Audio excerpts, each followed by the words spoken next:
कुछ रात में दिखाई नहीं देते। अब उल्लू कहता है हमेशा रात बनी रहे, बहुत अच्छा। और कौवा कहता है कि दिन बना रहे तो बहुत अच्छा। लेकिन जानते हो उल्लू और कौवा के कहने से दिन रात कभी बदलेंगे क्या? ये कभी हो सकता है क्या? अरे रात्रि के बाद दिन और दिन के बाद रात्रि तो आती ही रहेगी। ये क्रम तो संसार का चलता ही रहेगा। तो दुख और सुख तो आते जाते रहेंगे। दोनों परिस्थितियों में एक से रहो। जैसी परिस्थितियां आए जीवन में बंधो, उनका डट कर के मुकाबला करो, उनसे घबराओ। और जो परिस्थितियों से घबरा जाता है वो मानव जीवन में कभी प्रगति नहीं पा सकता। भगवान कपिल कहते हैं रोज चिंतन करो, मुस्कुराते हुए प्रभु के चेहरे का चिंतन। एक कथा मुझे याद आती है बंधुओं। एक सेठ जी थे, बहुत बड़े कंजूस।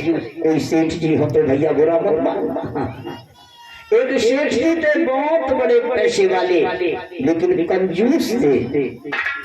और कंजूस भी कैसे थे कि जीवन में कभी एक पैसा भी दान नहीं किया। चमड़ी चली जाए लेकिन दमड़ी नहीं। उनका ऐसा स्वभाव था, जब वृद्ध अवस्था आ गई, बुढ़ापा आ गया, लोगों ने कहा अरे भले आदमी जीवन में कभी एक पैसा आपने दान नहीं किया, अब तो कुछ दान कर लो, कथा चल रही है। सेठ जी ने भी सोचा जब लोग ज्यादा कहते हैं तो आज तो कुछ दान कर ही लेता हूँ। सेठ जी ने अपनी संदूक को खोला और एक चांदी का रुपया निकाला। आज दान करने के लिए आए। उस दिन शनिवार का दिन था। हनुमान मंदिर में दान करने के लिए गए। मंदिर में दर्शन के लिए बहुत लंबी लाइन लगी हुई थी। सेठ जी भी लाइन में जाकर के खड़े हो गए। नंबर आएगा तो हनुमान जी को ये रुपया चढ़ा।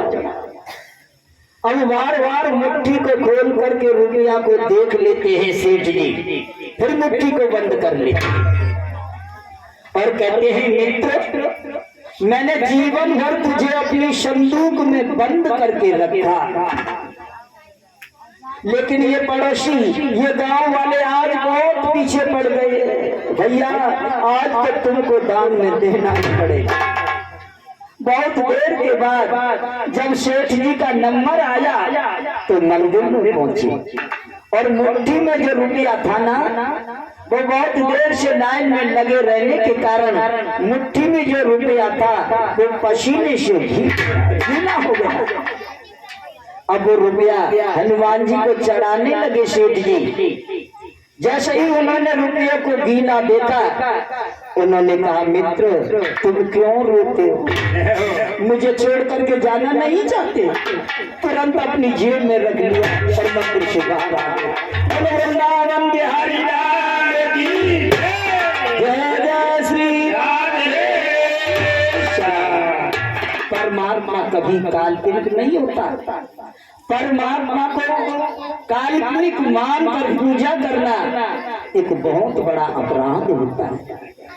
वो तो सत्य है, सत्यम परम धीमहि, साक्षात सत्य है।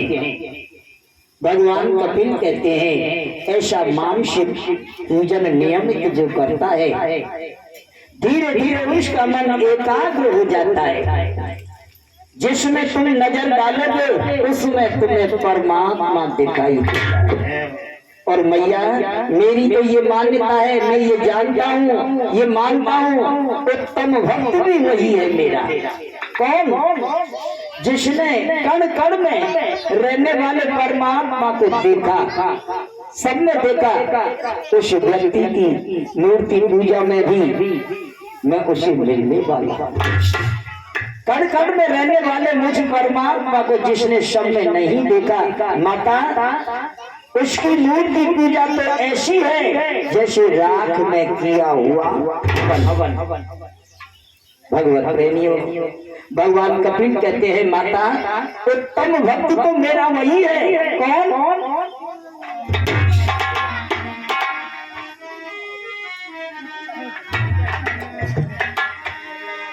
होशियार में सब जग जानी,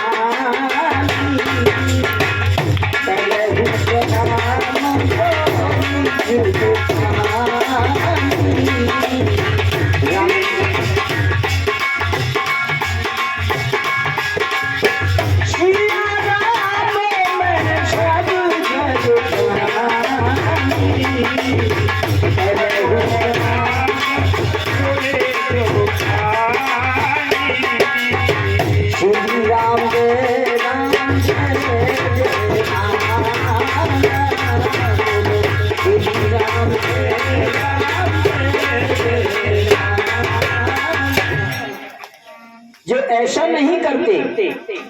कई लोग अपने शरीर को हष्ट पुष्ट बनाने के लिए जीवों की हत्या कर देते। ये बहुत बड़ा पाप है मैया। उसे नरक की यातना भोगनी पड़ती, वो नरक में जाता। पाप कर्म करने वाले नरक में जाते और फिर संसार में गिरते। माता के गर्भ में जब 1 दिन के हम होते हैं, 5 दिन के होते हैं और थोड़े बड़े, 10 दिन के जब हम होते हैं और भी बड़े, 1 महीने का जीव जब माता के गर्भ में होता है तो उसके सिर का निर्माण होता है। 3 महीने का होते होते संपूर्ण रूप से जीव माता के गर्भ थोड़ा बड़ा। यदि स्त्री है, बच्ची है तो बाईं कोख में रहेगा और पुरुष है तो दाहिनी कोख में। माता देवहूति ने कहा माता के गर्भ में तो जीव को बड़ा सुख मिलता होगा, बड़ा आनंद मिलता होगा। न सर्दी है, न गर्मी है, न शोक है, न मोह, कोई चिंता नहीं। कपिल जी बोले मैया ये मत पूछो। अरे माँ के गर्भ में जीव को जितनी तकलीफ होती है, जितना कष्ट होता है, उतना न पहले कभी हुआ न कभी हुआ। इतना कष्ट होता है। हजारों छोटे छोटे कीटाणु जो माता के गर्भ में पलते हैं, ये जीव के कोमल शरीर को काटते हैं। जीव तड़फड़ाता है, चिल्लाता है, लेकिन कौन?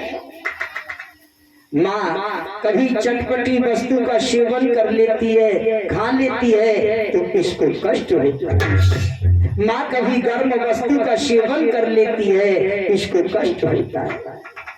7वां महीना आते ही जन्म जन्मांतर के कर्म उसको याद और भगवान की प्रार्थना करता है, स्तुति करता है, परमात्मा से कहता है हे भगवान एक बार मुझे गर्भ से निकालो, गर्भ से बाहर करो प्रभु।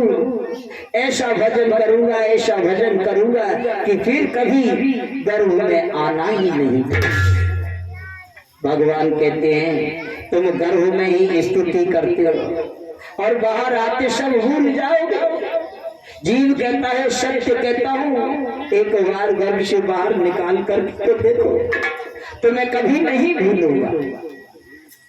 बड़ी बड़ी प्रतिज्ञा करता है। 9वां महीना पूर्ण हुआ, 10वां मास आरंभ हुआ और जैसे ही प्रसव की वायु का वेग आया, जीव माता के गर्भ से तुरंत संसार में आया।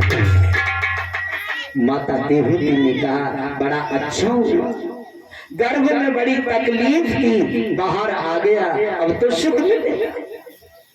कपिल ने कहा माँ